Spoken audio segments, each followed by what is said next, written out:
So hi again, I just want to explain how to get across the concept to the seller and so they can see the benefits of having an open house strategy.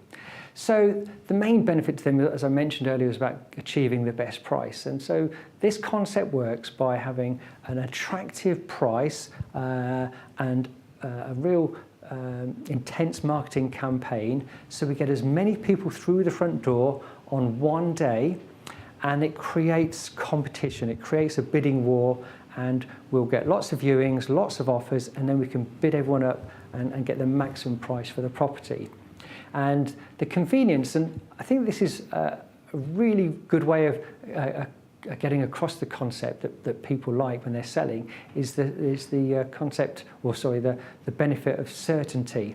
So I'll say to the owner, look, when you talk to most estate agents and ask them how long would it take to sell my house, their answer will be, well, how long's a piece of string? It depends on the market, depends on this, depends on the other.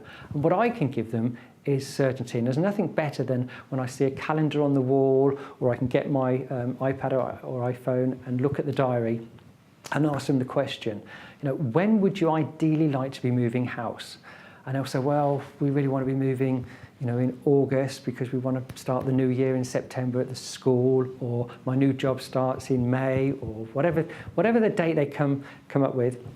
And then I can work backwards and say, well, look, if we're going to be moving that day, it means that we need to have an offer tied up 4 weeks, 6 weeks, whatever your timescales are, to fit your situation, for the sale to go through. And therefore, when it's going to take me a week of negotiating offers, and you could say that's 2 weeks, because you might have people reviewing for the second time. And so we need to have the open house on this date. And then I'm going to have a 2 or 3 week marketing campaign. So again, you fit that timescale to you. And then you say, well, look, and it's going to take me 2 weeks to get the video and the brochures and plan the marketing. And so, it literally gives them a timeline which they love, and they can see that there is sort of an end game and a date to aim for. And I can say very confidently, this is the date we're going to be moving, this is the date of the open house, and this is when we're going to start marketing. And some of the houses I actually need to prepare for the open house or prepare for our photos and videos. So I'll be saying to them, we also need to leave some preparation room there so that we can make sure the house is looking its best for our photography and our videos. And once we've signed the agreement, we'll have a tour around the house and talk about all the things we can get done to maximise the value of your property. And we talked about the benefit of certainty and convenience. Obviously, everything's on one day. So some people say to me, well, why do we have to have an open house? Why can't we just say that if anybody wants to view, they can come round? And we can do that. But I say to the owner, look, do you really want me ringing you at 5 o'clock on a Thursday to say that I've got someone who wants to come around tomorrow morning at 10 o'clock? And then on Friday, I've seen someone else wants to come on Saturday, and then next week I've seen someone wants to come on Monday. And you're having to get the kids ready and find someone to look after the dog and hoover the house up. And there's nothing worse than, someone's coming around at 3 o'clock on a Saturday and you spend all day tidying the house, getting it ready, looking its best, you're absolutely shattered. And what happens? You get a call at 2:30 saying, oh, they're not coming.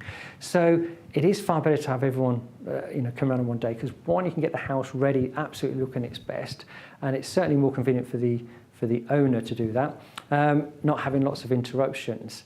So people say, well, why are we having, why will we get more viewings? And the reason we'll get more viewings at an open house is because what we're targeting here is the passive buyer. Now, there's probably people looking on Rightmove that the house comes on the market, yes, they'll make an appointment to come and look at it. But I'm also targeting the people who are not actively looking. Now, imagine you see this property on Facebook, and you're not actively looking, you go, oh, I quite like the look of that one, or you see the postcard that comes through, or you see a video somewhere on some other marketing, and could be, and then you think, well, look, there's an open house next Saturday. Why don't we go and pop along now? Because most people who are not actively looking, if it was just on the market, they don't want to waste the owner's time. They don't want to waste the estate agent's time. And they certainly don't want an estate agent peering over their shoulder, following them around and chasing them every day. They just don't want the hassle. But they're thinking, well, look, there's an open house. Why don't we just pop along? There's less pressure on them. They don't feel like they're putting anyone out. So they're more likely to go and view. And when they view the property, hopefully they'll fall in love with it and they'll go, oh wow, I can see myself living here. And I'll be explaining this to the owner, and I always normally have some sort of an analogy or story to get a message across.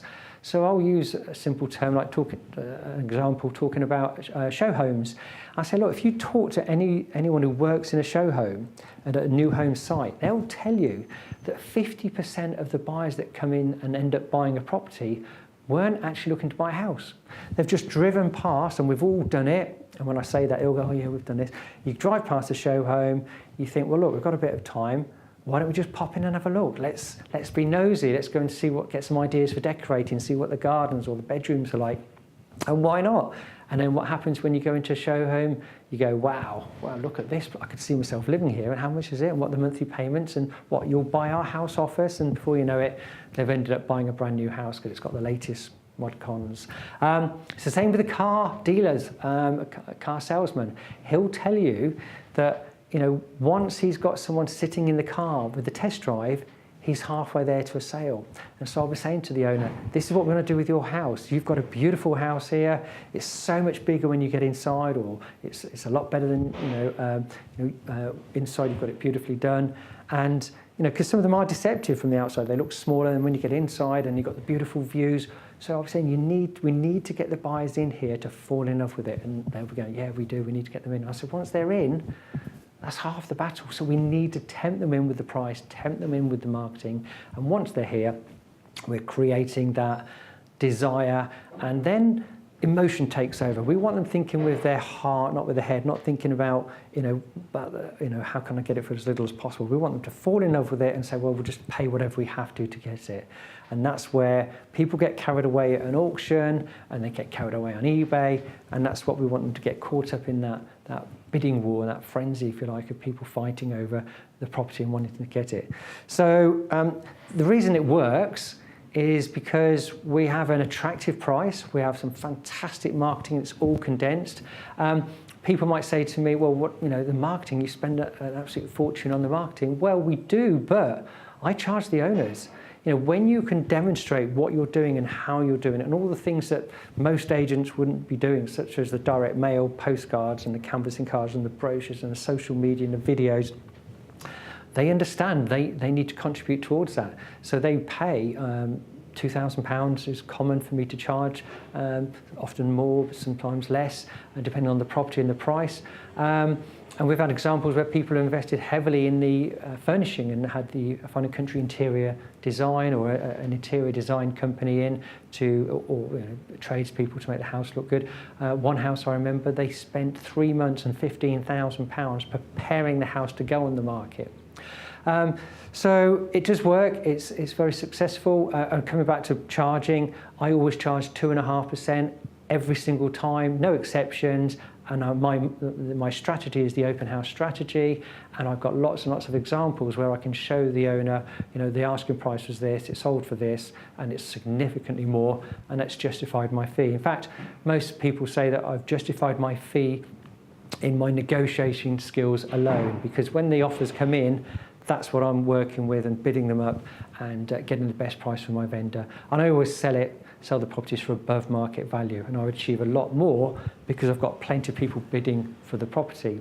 And the great thing of having multiple bidders is not only do you get the best price, but you can choose the buyer that you want to have, and then you can set some conditions that, if you want to buy this house, you need to make sure your mortgage is approved, and you've got it approved by our mortgage advisor, you're using our recommended solicitor, and one of my first questions after saying what do you want to offer is how quickly can you exchange contracts? Because if they say, well, however long it takes, it's going to be 8 weeks, is it, or something like that, I will say no, it'll add weight to your offer if you can exchange contracts in 28 days, or the owner is more likely to accept your offer if you can exchange in 28 days. So when I'm getting the offers, I'm in a position of strength and a strong negotiating position to get the buyers to offer a great price, but also to commit to a quick exchange of contracts. And if they say, oh, my solicitor can't do it that quickly, I say, well, our solicitor can. We recommend you use this solicitor. If they say my mortgage advisor can't get a mortgage offer that quickly, I say, well, our mortgage advisor can. We recommend that you use him.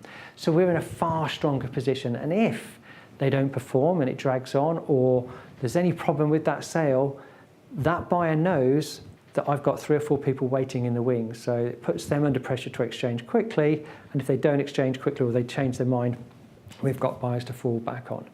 So there's so many benefits to the open house strategy, apart from the fact that we're going to get great publicity when that house sold and the owner's over the moon, and because we've achieved over the asking price, and that generates more and more listings because other people see that it was on the market, they see it sold, obviously we've got a great price, and many of them are on the market locally, have been invited to the open house event as well. So hopefully that explains the concept. If you've got any questions, feel free to get in contact. Hopefully I've covered most of the points for you. Hope that helps, and good luck with your next open house.